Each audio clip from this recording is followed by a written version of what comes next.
These two guys have Minnesota sports flowing in their veins. Mackie and Judd on Score North and ScoreNorth.com.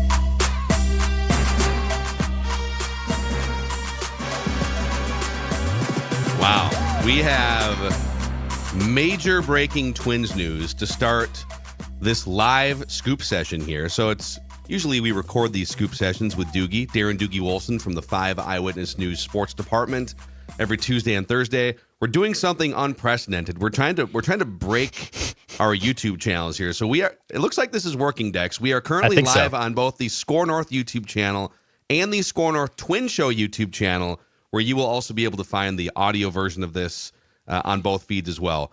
But an announcement just came down that Juan Soto? No, it's not Juan Soto, unfortunately. Oh, no. Shoot.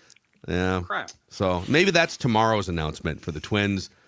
Dave St. Peter, longtime president of the Minnesota Twins, is stepping down. He will become essentially an internal advisor for the team after 22 years as team president. So he'll be a strategic advisor. Derek Falvey gets elevated. Derek Falvey essentially has a Theo Epstein role with the Minnesota Twins now, where he will be the president of the organization, the president of both baseball operations and business operations. Jeremy Zoll, who's been the assistant general manager, kind of quietly behind the scenes, elevated to general manager, replacing Thad Levine. We got Declan, our resident Twins beat podcaster. We got our guy Dukes here, sports dad. So Dukes, we'll start with you, and then Dex chime in as well. You guys have both been kind of hearing rumblings about this, but Derek Falvey, almighty now, the leader of the Minnesota Twins' entire organization. Not necessarily a surprise. So a few weeks ago, I alluded to some relatively big Twins news that I expected to take place. Maybe it took longer than I expected. It was this, based on Falvey already behind the scenes, working enough on the business side of the world of Derek Falvey. I laid that out previously. So that part of the equation doesn't surprise me whatsoever. Remaining on in an advisory role doesn't shock me either. The question is, when new ownership eventually takes over, how long does Dave stay on? Does he help with that transition? But like 2 years from now, is Dave St. Peter a part of the Twins organization? Probably tough to say that. The one minor surprise I would have made just slightly, Daniel Adler, the betting favorite to ascend up to title of general manager, not Jeremy Zoll.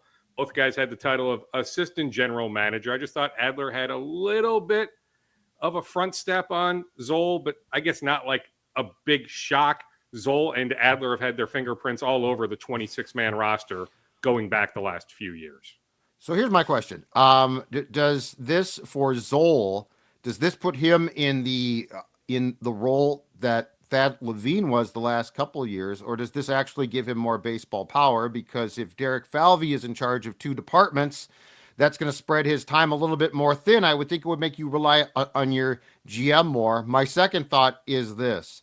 This feels like the Pohlads setting up their cabinet to how they want it to be structured when they sell the team, in hopes that the new people that come on and buy the team will just keep it status quo. I mean, Derek Falvey's, in some ways, his equity in the organization has now gone up 50% because he's in charge of two things instead of one.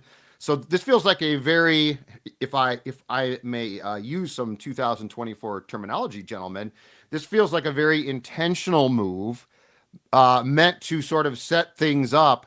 But I am genuinely curious now for Zoll, does this give him even more power than Thad had at the end? Because I don't think, I mean, if you think about what the business operation entails, unless someone else is going to largely run that, like, that's two full-time jobs being put into one. And the last time I checked, there is still only so much time in a day. So my 2 points and one sort of question. Well, Declan, I'll defer to you enough. Zoll, enough trade calls, enough free agency calls, cultivating relationships with agents, other front offices. So, like, that's not going to slow down. The question is, does it increase? I imagine, Declan, Derek Falvey is still going to have final say. We have the winter meetings coming up in a few weeks. Derek Falvey will be heavily involved in the winter meetings, as will Jeremy Zoll. But Falvey is still going to pull the trigger in the end on, okay, Chris Paddock being traded to you name the franchise. That's not Jeremy Zoll. Still Derek Falvey's final call. Yeah, I mean, a big reason why they let go of Thad Levine because the other assistants below him or the other people in the organization really have kind of started doing his job. And then once they were going to have a vacancy, everything that I heard and was told, it was just going to be an internal replacement. There was not going to be an external person coming in here, stepping into the job that Thad Levine had prior. And yeah, guys like Adler and Zoll have initiated trade talks and have initiated those conversations before. Yes, Falvey probably still has, final say. I know the Joel Sherman piece of dropping the Correa nugget with New York teams should be interested, or at least checking in on the Twins shortstop is also very interesting timing there too. But this has been something, Derek Falvey taking over as team president. I remember hearing this, I think it was the end of the summer. And Dukes, I know you were kind of hinting at this and had heard similar things in the last few weeks. Yeah, I guess the timing again is a little strange, but at the end of the day, this was something I expect this to happen basically right after the season. But then, we had a coach firing out, then you had a TV structure thing, and now as we get closer to the winter meetings, now they decide to make this decision. The other name I want to bring up is Sean Johnson, who runs their draft room. So Sean, this was intentional, Judd. All right, that can be our buzzword here. Sean was part of the GM meetings in San Antonio last week. I am digging on this, but I wonder if Sean's influence increases. You think about all the players he's drafted since taking over that draft room in 2017, a part of the organization for much beyond that, but final say guy since 2017. Look at the Twins draft classes since 2017. All the guys, whether here or elsewhere, reaching the major leagues. Sean has a keen eye for talent. I just wonder, I'm opining a bit here. I don't have an insight quite yet, but I just wonder if Sean will have a little bit more influence on the 26-man roster moving forward. I'm going to ask this question to both Doogie and Declan. Has Derek Falvey, in the 8 seasons he has overseen baseball operations, in which, by the way, if my math is right, the Twins are 46 games above 500 total in the regular season over 8 years, which if you take that win percentage and extrapolate to a 162-game average, the Twins are essentially an 84-win team on average, so slightly above 500 in the 8 years of Derek Falvey. One season over 87 wins, and that was the Bomba squad in 2019. One playoff series victory in 8 years. Certainly not a White Sox level train wreck, but has Derek Falvey shown enough to get more power and control over a Major League Baseball organization? I mean, I would say fair question. Go ahead, Declan. I would say the Twins, as we all know, don't love change, even though they are now selling the team, which creates this. That part to me is very interesting because new owners are going to evaluate what I would assume is everything, not just from the baseball operations, probably even more importantly, the front office and the structure of where this team is. And maybe this is kind of the make good of the poll ad saying, no, this guy and Derek Falvey is going to be the president. So maybe there's like a handshake agreement or we're getting closer to something of an ownership transfer. I still think that's long ways out. But if Falvey is the guy, they want to make sure that he is still familiar with the team and they don't want complete total chaos. But I also think that's not really how this works if you're going to end up selling the team anyway. But the Twins historically have not liked change, right? They like to, for God's sakes, I mean, Dave St. Peter has just stepped down, but he's still with another organization, a role with the team. They love to do this. They love to promote from within. They didn't even hire a new GM. They just promoted from someone else. So I think this team and organizations always love status quo, but I do think the timing is very weird, especially if you're going to have a complete new ownership group evaluate everything. All right, Phil, fair question. My comeback is, okay, highly thought of internally. You go up and down the pecking order in that Twins front office. I'm just telling you, on background, I've never heard a bad word about Derek. You think about the infrastructure he's built, analytical department, just expanding the front office, the relationships he has with other front offices, with agents, massaging that relationship with Rocco, hiring Rocco, then relationships with players, finding that right balance. There's a lot that they like about Derek. The Boston Red Sox, other organizations have tried to pluck him in the past. Certainly the Red Sox had all sorts of interest, but other organizations, cursory interest. You put all that together, there's enough reason to keep him. The question is, do you elevate him? Do you give him this business type power, this Theo Epstein-esque role? That to me is a fair question, because I don't know what his business chops quite are. He's got a great baseball background and analytical background. What sort of background does he have on the business side? That's where I pause. If I may, the answer is no. It's a flat out no. I don't care if people like him if they don't.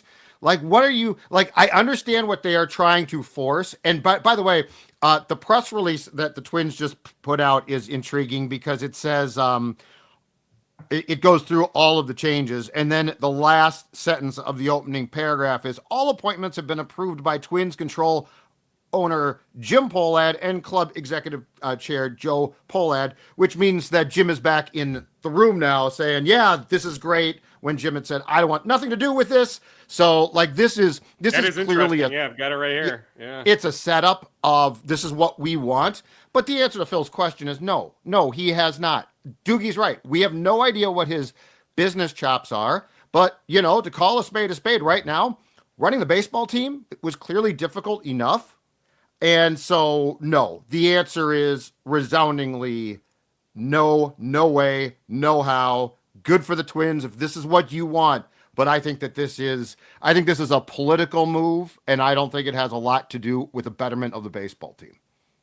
I really want to know what exactly he will be doing on the business side, because I think about the next few months, how pivotal these 12 to 15 weeks are.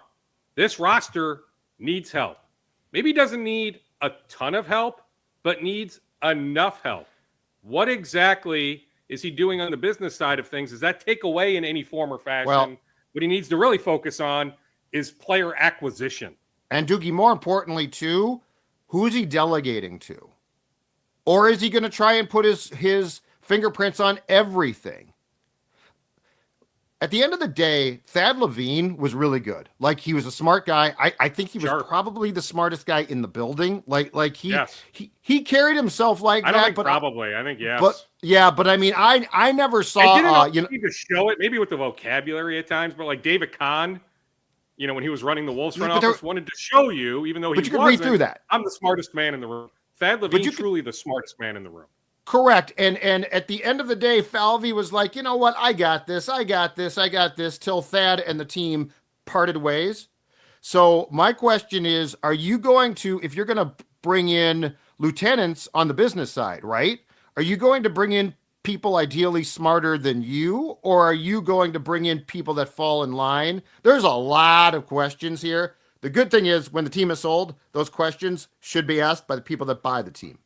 Well, I'm sure they will. Now, I don't sense there's this large ego in play with Derek that he wouldn't bring in somebody that's got more business chops than him. So to answer that part of your inquiry, Judd, that would surprise me. Now, on the ownership front, I still think we're many months out. Steve Greenberg is still a key name to know.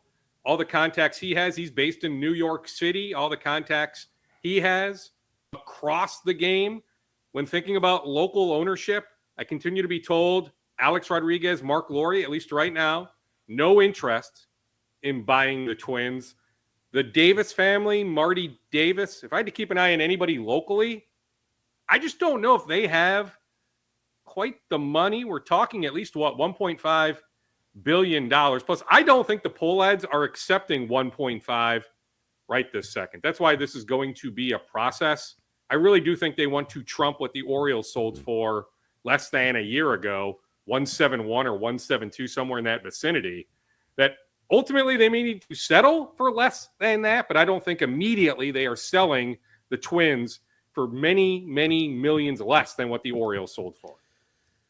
Let's stay on the Twins here because let's get to this Correa article while we're doing this here. We're sitting here live on the Score North Twin Show YouTube channel, on the Score North YouTube channel. The Twins are making major changes. And Joel Sherman, longtime baseball insider based in New York Post, and he has a piece out from a couple days ago. Yankees Mets should test Twins waters for possible Carlos Correa trade. I'm just going to read you an excerpt from this. So, of course, he says the Mets failed Carlos Correa on a physical less than 2 years ago. Correa was a prominent member of the 2017 Astros, the team most repugnant to Yankees and their fans. So, of course, I want to make a case why both teams should do what I strongly suspect they would never consider, which is call the Twins and find out if they would trade Carlos Correa and if he would agree to play third base. He asked Derek Falvey about this at the GM meetings. And Derek Falvey said, quote, "If they came at us, we're open-minded to anything. Obviously, Carlos has a full no-trade clause. We love him. We're always open-minded when teams hit us up on our players. We've been hit up on Carlos before. We've been hit up on Byron Buxton before." He's just listing all their most expensive players. "We've been hit up on Royce Lewis before. That's not shocking to anybody. We hold an extremely high bar to even start that conversation, and I still feel like those guys are critical to our success." And then there's another partner. This is from this Judd, you emailed this to us. This is from the same article, right? The candy thing. Yes. Yep. Correa is a guy who demanded that candy be taken out of the Twins' food room because it emphasized a lack of seriousness around conditioning and helped Minnesota officials upgrade their advanced scouting procedures to more align with what he knew frontline organizations were doing. So he's been like super hands-on with certain things behind the scenes. Well, I mean, that's not a bad thing, but we know. I love like, it. remember, the shoe thing with the heel injury, right? Like, there's a lot there with Carlos Correa. Good, but one could argue some bad as well. The candy thing, that doesn't bother me. Upping the way they advance scout, that doesn't bother me. So to me, that's a positive influence. Okay, emphasis on the no trade part of this. Like, I don't have any evidence to suggest that Carlos Correa right now is willing to move to third base. Plus, do the Yankees or Mets end up signing Alex Bregman, Willie Adames? There's some high-end free agents out there that are open-minded to playing third base. So maybe it's something down the road. I will also add, though, Jack Goyne, who you know, Phil, used to be Terry Ryan's right-hand man. I don't remember. Well, what he his was their title entire was. analytics department about 12 years ago. I love Jack. Yeah, Jack's. Jack's so a friend. anyway, and he scouted for the Diamondbacks, involved in Major League Baseball for a really long time. He tweeted Nick Nelson of Twins Daily the other day when he laid out the Correa story. It was a misguided signing at the time, and all the reasons why are showing up now. So for whatever that's worth, Jack Goyne, former Twins front office executive, he didn't like the Correa signing to begin with. He would absolutely ship Correa off if Correa said, "Yes, I'll accept the trade." So Judd, Dax, thoughts? Yeah, Sorry. I'm thinking about this. So here's my question. Same text, St. Peter, 2:00 today. Yeah. So here's my question, Doogie. Number one is, do we think that a team would take him? I did not. The Joel Sherman piece also says, and forgive me if you have reported this and it slipped my mind, also says that Correa is dealing with a chronic back problem, which I did not know about, or at least I don't recall. But so would a team take him? That's my first question. And if a team would, how valuable would it be for the Twins, assuming that the payroll is going to stay the same, to free up that much space to have some room to work with? Because the way I see this right now is the Twins have just imposed a salary cap, but they're up against it and they're going to exceed it, so they're going to have to bring it back. But if you could trade the Correa contract, that salary cap is now freed up quite a bit. So, like, there are people that will dismiss this. I don't think that we should dismiss it, but also, is Correa indeed simply a ticking time bomb? Oh, well, yeah. I mean, based on the Giants and Mets failing him in physicals, Well, yes. and the back? I didn't know about the back. I didn't necessarily know about chronic back issue. Aware of something with the back. I've never heard the word chronic. But hey, I'll tell you this much. I would trade Correa if I knew I was getting like Max Fried or Blake Snell or heck, Corbin Burns. That would be my target. If you then invest that money, if you could convince a guy to come here over other places, okay, you could sell me on that. Royce Lewis, full-time shortstop. Brooks Lee, third base, perhaps. Or maybe it's Royce at second, Brooks Lee at short, Jose Miranda at third. You've got some potential moving parts there. What's the future of Eddie Julian? Could he play first base? Do you trade Eddie Julian? You've got some options, plus Luke Keeschel, who played in the futures game. I think the ceiling is relatively high on that Twins prospect. I'm just saying, Right. like, I'd be open-minded. If Correa would waive the no trade, if you could work out a trade, as long as you're investing that money. If the idea is the payroll comes back to good luck with 110 million or something like that, then no, absolutely not. Well, because Correa was still, everything we're saying, Correa was still their MVP in 2024. This gets at a very, very interesting question now. So Dave has been, and look, I mean, Dave has been criticized before, blamed for things. So I'm not trying to imply that he has not been a lightning rod. He has been at times. But if Derek Falvey is going to become the president of the team, so business ops, baseball ops, the poll ads are about to sell. Bye-bye.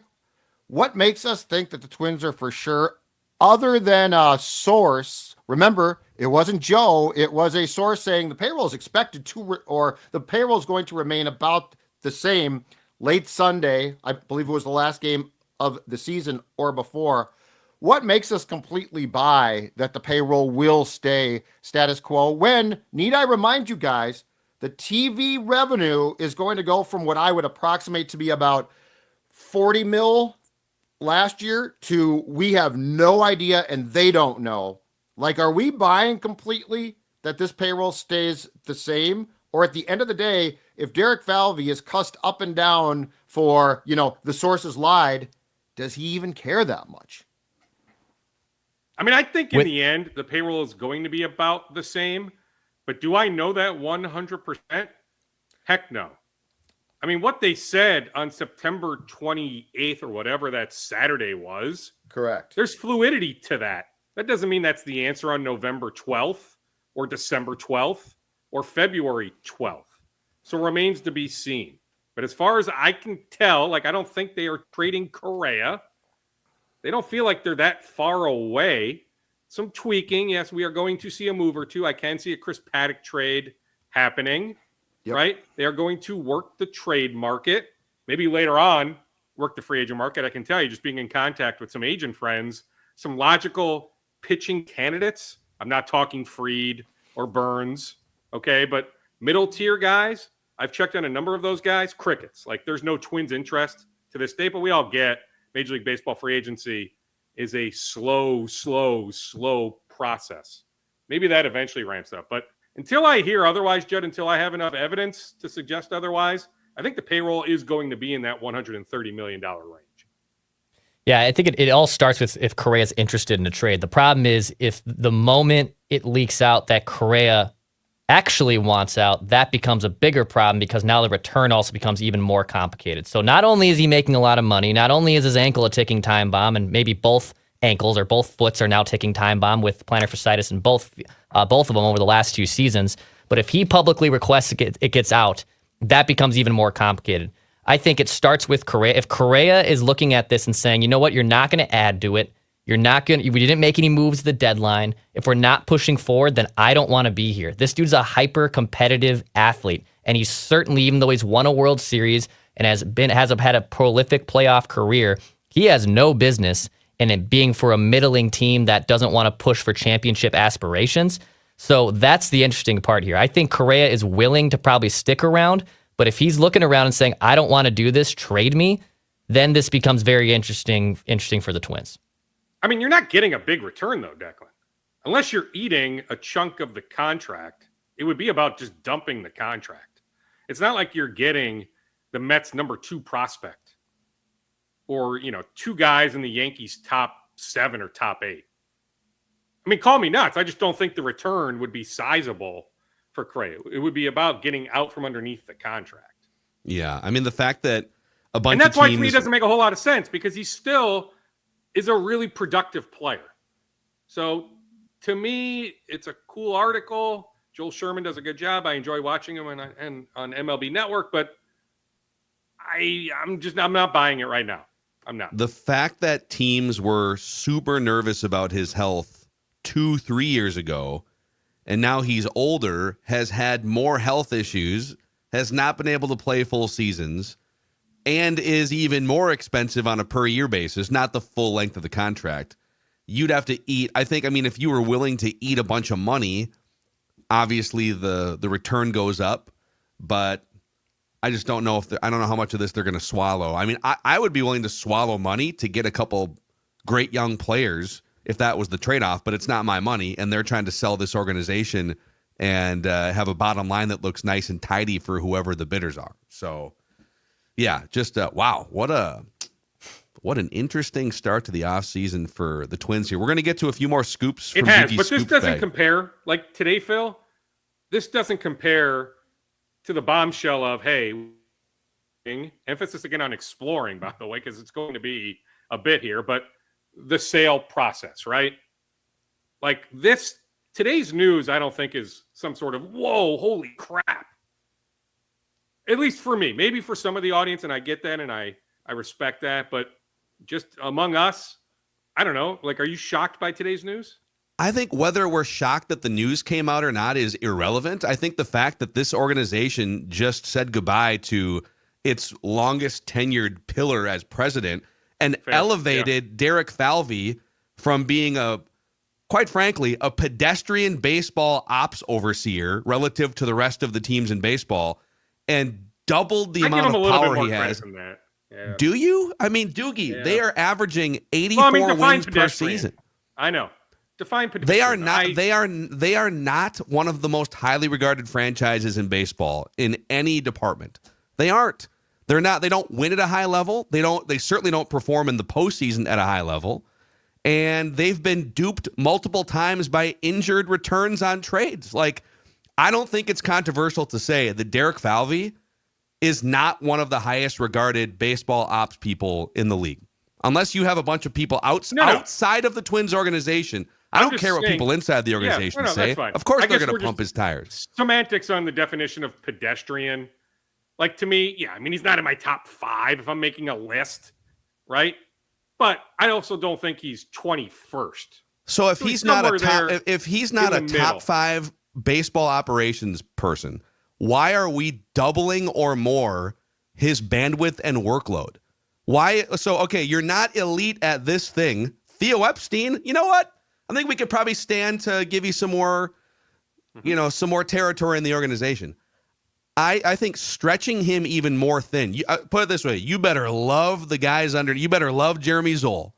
You better love the guys underneath him, because I feel like Derek's plate has been really full looking forward, just to keep this team as a fringe playoff team going forward. And now he's taking on Dave St. Peter's role. Like, I don't know, man.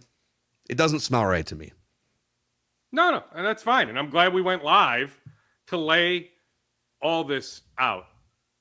I'm still most fascinated by who a year from now, November 2025, who is owning the team at that point.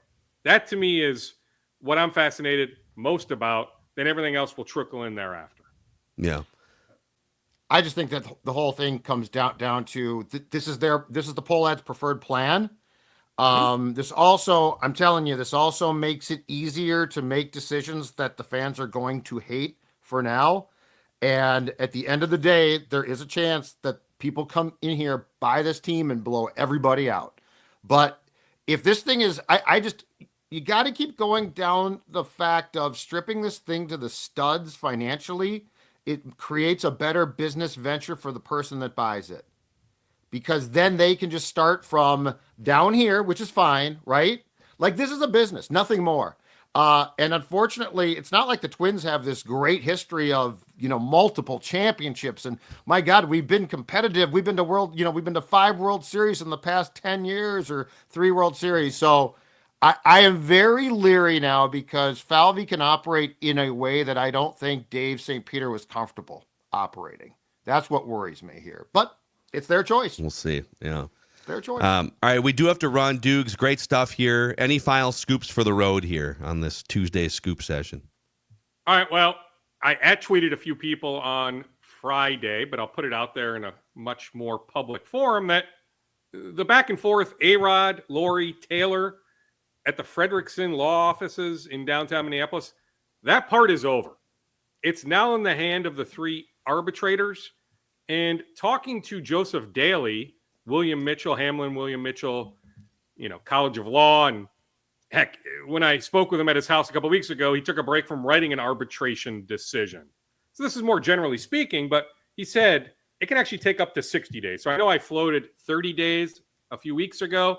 It can actually be longer than that. But Daly also made the point to me, Phil, that, hey, when there's this much money at stake, when there's this much community interest in play, he'd be surprised if it went into the new year. Like if we're sitting here on January 11th or 12th, wondering, okay, where is this decision? Yeah. He would be very, very surprised. No surprise. None of the parties are talking. So this is more second hand, third hand, but both parties feel relatively good about how last week went, especially the Lori A-Rod side. But I'd love to talk to one of those guys more firsthand, right? So it's more hearsay, but I think there's some confidence for sure, as I've laid out for weeks prior to last week, that, hey, Lori and A-Rod have one heck of a case. And so nothing has changed in that regard. Gophers men's basketball, Mike Mitchell Jr., pretty good ankle injury on Saturday, the win over Omaha. The good news, I'm told, nothing is broken, but when talking about a sprain, that could still take some time. Frank Mitchell with the shoulder making progress. Tyler Cochran still a few weeks out. So it's possible they play North Texas tomorrow at the Barn without 3 key contributors. But thankfully, all expected back at some point in the next 4 to 6 weeks. We're not talking season-ending injuries. Darren Doogie Wolfson. Little hybrid scoop session and a Score North Twins show here, Dukes. We'll see you again on Thursday, sir. Sounds good, boys. We'll talk on Thursday. Reckless Speculation Thursday. Always appreciate it. Damn right. Darren Doogie Wolfson from the 5 Eyewitness News Department. All right. Well, for those of you hanging out with us here, a rare live scoop session and a hybrid Score North Twin show here with major shakeups in the organization. If you haven't already, click that subscribe button, by the way, on the Score North Twin Show YouTube channel. We just launched it about 7-8 months ago. Over 4,000 subscribers, so thank you guys for helping us grow that thing. And we'll see you later in the week on the Score North Twin Show, and we'll see you tomorrow on Minnesota Sports with Mackie and Judd for some Write That Down action.